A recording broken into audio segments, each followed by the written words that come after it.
Hi everyone, welcome back to another video from Wake&Tech. Today in this episode we will be learning how to invite students to your class in Google Classroom. If you want to invite students to your class, first of all open the Google Classroom app and make sure that you're logged into your account, and also select your classroom. Once you've selected your classroom, tap on People at the bottom right corner.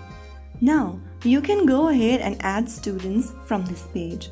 Tap the human plus icon right next to students, and then on the next page, write down an email address for your student.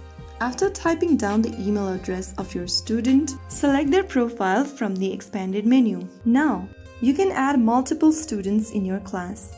Add another email address and invite as many students as you want by typing in their email in the text box.